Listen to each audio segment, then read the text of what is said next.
What's up, everybody? Mike Lindsley here at Rosie's Corner for a Fish Friday. Stop by for the lunch or dinner version. You get the Rosie's mac and cheese, the coleslaw, and the french fries as your side options. Place is tremendous.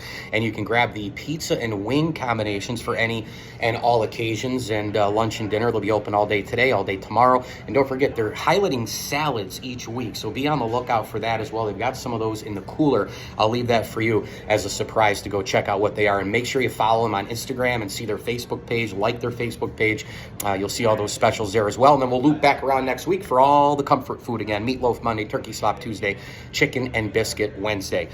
Conference title games in the NFL. My beloved Buffalo Bills are not there. Very sad, of course, but it should still be a pretty good day of football. Conference Championship Sunday is one of my favorite days on the sports calendar. I think it's just an amazing thing with all the stakes, so high to make the Super Bowl. And, in the AFC title game, you've got clearly, and look, I think that these are the four best teams without any shadow of a doubt.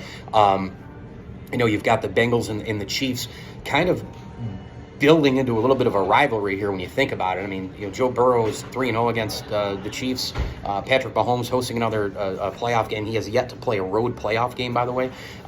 Friendly confines of Arrowhead. And the Bengals and Chiefs just kind of don't like each other, And last year, the Bengals came back on them, and won and went to the Super Bowl. There's unbelievable star power in this game. Obviously, Travis Kelce, Patrick Mahomes. You got a Hall of Fame coach in Andy Reid, a team that's been there over and over and over and over again the last few years. Obviously you've got Joe Burrow with Jamar Chase and company. To me, I think it's going to be the star defensive players in this game, right? I think that's what we're looking at. The guys up front, Davis and Clark for the Chiefs. And then I think, Sam Hubbard and Trey Hendrickson, the bookend defensive ends that are so crucial to the Bengals. What defensive player is able to get up there and make that one play? Because a lot of times in the postseason, it's about that one play.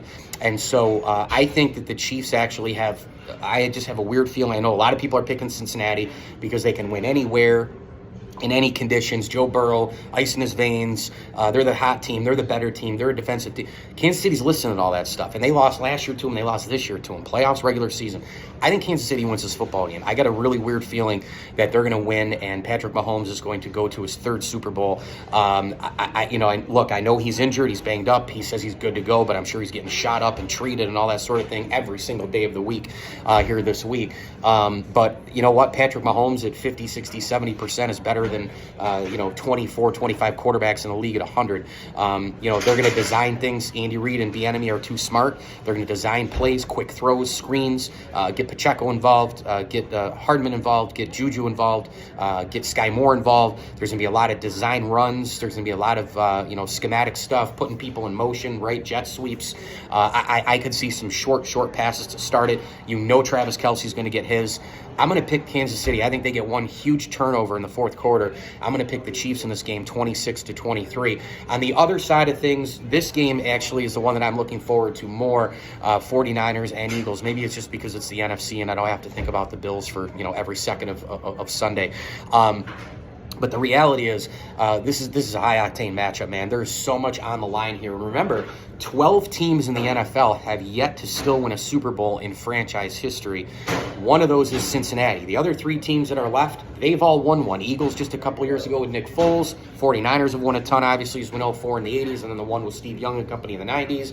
And, of course, the Chiefs just winning one a couple years ago as well. So a lot of pressure on the Bengals to win a Super Bowl. But I got to tell you, despite the franchise success of the 49ers, I think there's a lot of pressure on that team as well. Think about it. This has been a team that's been banging on that door over and over and over again. They've gone to multiple Super Bowls. They went to one years back when Jim Harbaugh was there, lost in the Harbaugh Bowl to his brother John in Baltimore, and that was the Joe Flacco team and all the rest. And then you fast forward here just a few years ago, and they played in a Super Bowl and should have beaten Kansas City. They were up double digits, much like the Texans and the Titans were in that same playoff run for Kansas City. But KC found a way because Patrick Mahomes made some great throws, and their defense got a couple of key stops, and that's that. So San Francisco has been banging on it like crazy. They've got unbelievable assistant coaches. Kyle Shanahan is one of the best head coaches in all of football. I know a lot of people blame him for the 28-3 choke job in the Super Bowl, but to me, once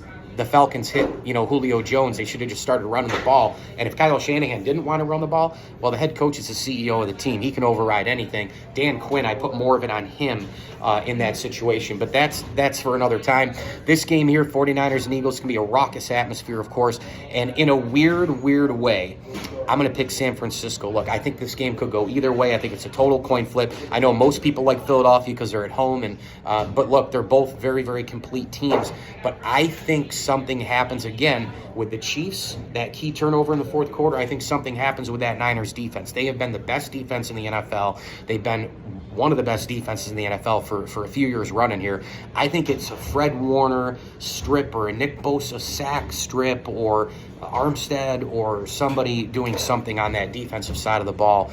It's gonna be up to, I think, the San Francisco secondary as well to stay in front and keep AJ Brown from making that big play. Devontae Smith, same thing. And I also think it's going to be the team that's able to run the football at a superior level more than the other one, to then help out the quarterbacks and Jalen Hurts and Brock Purdy sort of manage the game, make those key throws. We know Philadelphia ran it like crazy against the Giants. They had, well over 250 yards. So both teams are very, very capable of running the football like crazy. Christian McCaffrey, of course, and Elijah Mitchell. The 49ers can run it. The Eagles can run it with Miles Sanders and Hurts and others. But I do think that the 49ers make some kind of a defensive play, a weird defensive play, and I'm going to pick them in this football game 23-20. So we'll see what happens on Conference Championship Sunday. Mike Lindsley with you here. It's an ML Sports Take from Rosie's Corner. Stop on by and grab the Fish Friday here today and the comfort food next week. Pizza wing combinations of all varieties. Gold Fever wings, garlic parm wings. Try them. They're amazing. Please like this video and subscribe to my channel. And as I always tell you, enjoy the games.